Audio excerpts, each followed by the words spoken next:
Welcome to the Ocean Community 50 Over 50 series, presented by the Ocean Community Chamber of Commerce. The road to success starts at Valenti family of auto dealerships, and visibility along the journey increases greatly with the help of 321 Media. Hello, everybody, and welcome back to 50 Over 50 with the Ocean Community Chamber of Commerce and 321 Media, brought to you by Valenti family of dealerships. My name is Ben Barber, and I am so excited because once again here on 50 Over 50, I have somebody across from me that I don't know that I've ever met before, or if I have, it was in passing, and I'm really excited to get to know him a little bit more. Our 50 Over 50 honoree today is Nicholas Stahl. Did I say your last name correctly? Yes, you did, Ben. Okay, awesome. How are you? I'm fine, thank you. What's new? What's going on? Well, I'll just mention that kind of a surprise to be named among the honorees for 50 Over 50, but you look at the group and you realize that it's quite a privilege and a pleasure to be included amongst such a great group of folks. Well, you definitely deserve it. Let's talk about your current position. Title is Senior Major Gift Officer at Westerly Hospital. Yes. But that has not always been your title there, and I would love to get into what that means a little bit more as well. How did you get started at Westerly Hospital to begin with? Well, you mentioned before we started that it'll be about 20 minutes, so I'll have to give you I started working at Westerly Hospital in 1982. Okay. For coordinating the Meals on Wheels program in Westerly. And I was just out of college, first real job out of college, and I've been there ever since. And I was thinking about the fact that that opportunity came about because a group of women in Westerly, in the area churches, led by a woman named Jean Ladd, L-A-D-D, had back in the 1970s, early 70s, decided it was time to bring Meals on Wheels to Westerly. And by the 80s, when I was getting there, they were getting ready to hand it off. And the hospital took up the charge and hired me as a coordinator. And that led to positions in the volunteer department, in PR department, development office, the Westerly Hospital Foundation, of which I was for a period the executive director, and to my current position. So I've boiled that down for you in a few seconds, but that's my start. I love it. I love it. And now, what do you do in the current role? Well, it's as it's described, our philanthropy program, upon which the Westerly Hospital relies very heavily to be all that it can be for the community, has several different roles, one of which is to kind of pay attention to opportunities to raise what we call major gifts, which are not necessarily enormous, but they're more so than perhaps your typical annual fund gift or your events funds raising. And we're very fortunate that we and many other organizations in town do benefit from a generous philanthropy of area residents. So that's my current role. I love it. I love it. And it's a nice place to have that, because you have very successful business owners and philanthropists in Westerly proper, right? That they own a small business and they do well, and they're a staple in the community. And then you also have the essentially 3 beach communities that we have here in Westerly, with Weekapaug, Musqueamcut, and Watch Hill. Yeah. And I mentioned 3 because I think that they would want, I think that the residents would want me to clarify that it's 3 beach communities. So it's a good spot for finding generous people, I would say. I would hope. Well, that's very true. The history of philanthropy, the history of Westerly Hospital has included support from the community since before it actually opened. It was founded with philanthropic dollars, and it's been part of what makes a nonprofit community hospital possible throughout its 100-year history and up to the present and going forward. So lots changed in healthcare, lots changed in the way healthcare is financed, but the reliance upon the community for support is really never ending. Yes, absolutely. How long did you serve as executive director? I guess it was about 15 years. It's a long time. Yeah. It's a long time. What were some of the biggest changes that you saw over your 40, almost 45 years? Yeah. What are some of the biggest changes that you've seen? Well, there have been changes in services and again, in the way healthcare has progressed, technology-wise, et cetera. But in the course of my time there have been 3 major capital campaigns, all of which were directed at facility improvements. The hospital's footprint is about twice what it was when I started working there. Campaigns led by, first of all, Arthur Cottrell. The second one was by Henry Nardone, and more recent one, about 25 years ago now, was Joe Kirby was our chair. And each of those campaigns raised incrementally more than the one prior. New emergency department, operating rooms, inpatient rooms, laboratory, et cetera, which some of which are now passing, 25 plus years, but all of which are new since the early 80s. Yeah, absolutely. That's incredible. So it's a long and storied history. Obviously, Westerly Hospital, like a lot of communities don't have hospitals, and certainly not to the ability of Westerly Hospital. And I know for myself personally, like if it wasn't for Westerly Hospital, I would have died at least once. And having Westerly Hospital there for me and my family and all of the residents of this area has been so huge. Not to mention, like, basically everyone in my family other than me was born at Westerly Hospital, which obviously no longer happens, but that was a vital part of the community for a very long time. And with all of the changes to healthcare and to how the business of healthcare works and all of that, to have such a prominent hospital in our backyard is remarkable. And a lot of that comes down to the generosity of the community, of the stewardship of folks like yourself.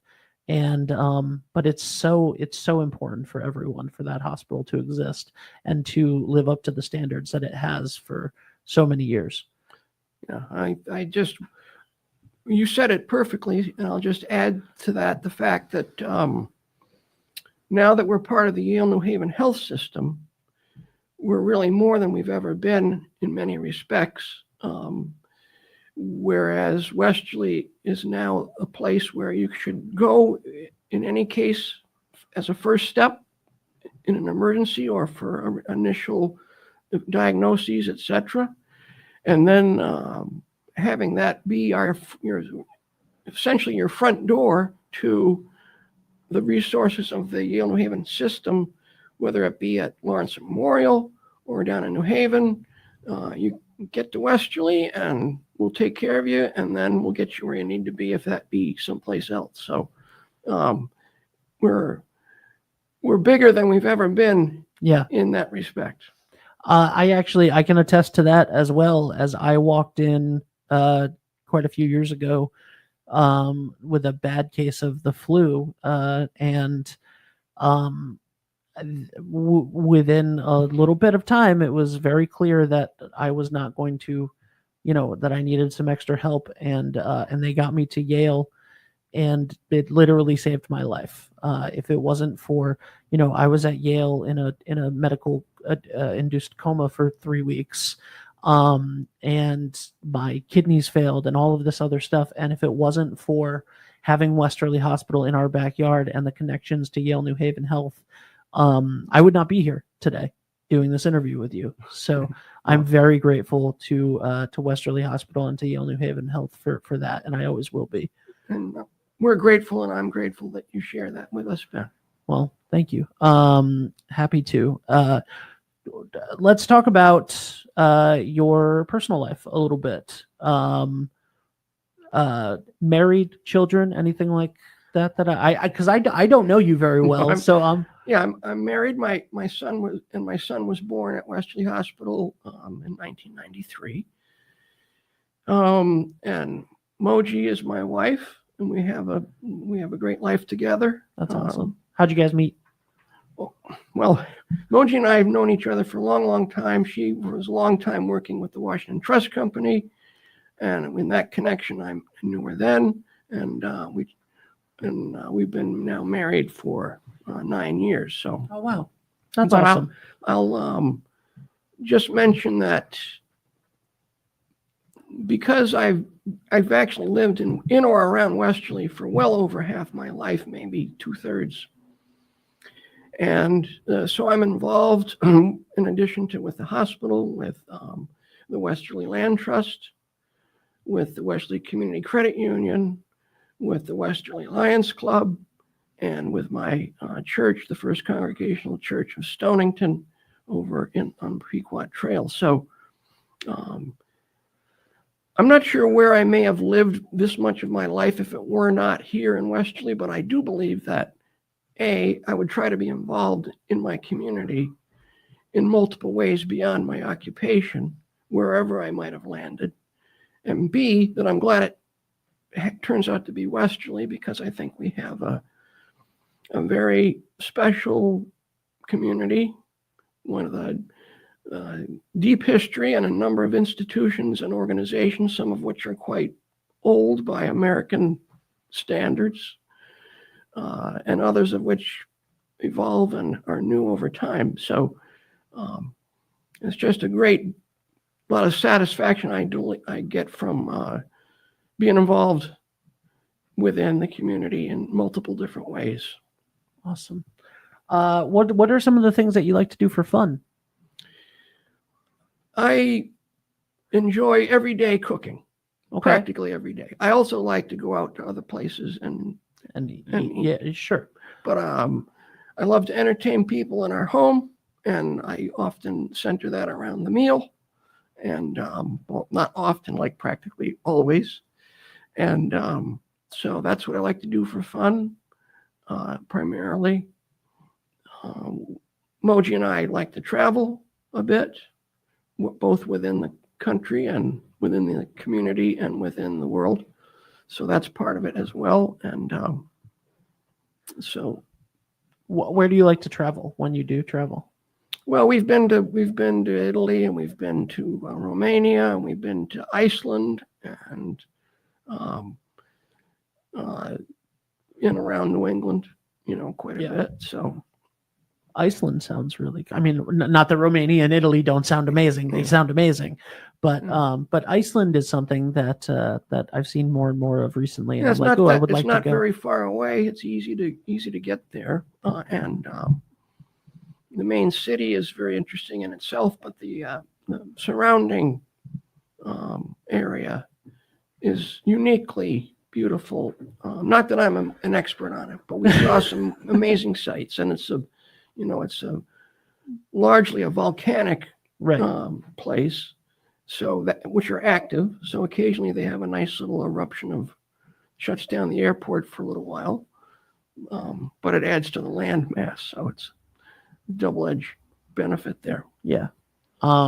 That's great. So how one of the things, we talked about philanthropy, and that's a lot of people giving back, but you've also done a lot in the community to help out other causes, and worked with various organizations and stuff. Tell me a little bit about what you've done with the nonprofit sector. Well, just this weekend, the Westerly Land Trust had its 14th annual farm dinner, which in this case was 184 seated guests at one table outside for a 4-course meal. Wow. Prepared by Chef Julian from the Tin Peddler in North Stonington. Oh, God, I love that. Yeah, it's great. She's awesome. Yeah, sorry. And so sorry. A team of chefs that have helped us every year, backed him up. Then we have upwards of 30 volunteers, maybe more, who serve the meal. And that was the most recent kind of example of something that I'm pleased to be involved with. Now, the Land Trust now has, I believe, about 1,900 acres of open space preserved in Westerly. We're quick to say that development and built up space is critical to a community, but equally or as well, we must protect and keep open space as well. I believe it's accurate to say that farmland in Rhode Island is more expensive than any other state because of its scarcity. And that means that, farmers wanting to work and grow products in our town, in our state, need access to affordable acreage, which the Land Trust is able to provide or help provide. And that's very rewarding. We have, as I mentioned, 1,900 acres, a large percentage of which fronts on the Pawcatuck River. So we believe we're essential, critical in the preservation of the quality of our drinking water, which is all from groundwater sources. Right. Ample in amount, but needs to be kept, pure for consumption. So that's part of our role as well. That's incredible. Huge shout out to the Westerly Land Trust. How long have you been involved there? Oh, at least 25 years. Wow. I'm the current board president, but I've been involved before that for a long time. That's awesome. If you're say it's a Sunday, you're going to relax here in town. What are you doing? Well, a typical Sunday, I'm up the same time every day, about 5 o'clock. So on a Sunday, I might peruse the Westerly Sun, although I have to look at Saturday's Sun at this point, save it for Sunday. Right. Then I will be potentially making some sandwiches for my church's coffee hour, taking those over, and enjoying the worship service with that group, and then coffee hour afterwards. And then I'm back home, sometimes stopping at McQuaid's to pick up ingredients for that evening's Sunday supper, which often includes other members of my family, including my mother. And I may have cut a little grass or trim a few hedges at home in the meantime, but that would be a typical Sunday. And it sounds like I'm just busy, but in fact, it is relaxing. Oh, that sounds. Yeah. I was just thinking that sounds idyllic. Like that's beautiful. That's beautiful. You sound. I mean, you and I are just getting to know each other right now. That sounds like a very content person who's going to go do those things. Like that's great. Yeah. I love that. That's amazing. What did it mean to you to get the 50 over 50 award? Well, considering the fact that I could be part of a 60 over 60 group if there were such a thing, I felt honored and pleased to be, as I mentioned up front, included among that group, about half of which I know. I put faces to names when I read the list. Sure. Others, I know their role, but I don't know them well. And so I think that, the chamber is one of the remarkable elements of our community, above and beyond what a chamber of commerce might well be in other places. And they pull off, if you will, an extraordinary number of projects, events, every year after year. And so I'm pleased to be part of that group, and I look forward to the gathering and getting to know better those people who I have not yet met. Yeah, that should be a lot of fun, the gathering. Well, this has been great. As I said before, I love the interviews where I don't necessarily know the person beforehand. Those are my favorite. And not that I don't love the ones with the people that I know, but but it's something great to have somebody sit down across from me and know, because they've won this award, that they are incredibly special, and that I get to learn about that, and that's awesome. And once again, you have proven that track record as 100% accurate. So this has been so nice, and I've loved getting to know you for the last half hour. Anything that you want to tell people before we go? No, but I see the 50/50 event primarily as yet another celebration of a special community, and very privileged to be a part of it. Awesome. Thank you so much, Nicholas Stahl, everybody. Thank you guys so much for watching 50 over 50 again. And thank you to the Ocean Community Chamber of Commerce, 321 Media, and Valenti Family of Dealerships. I tried to say two words at the same time there. Thank you guys so much. We'll see you next time on 50 over 50. Bye for now.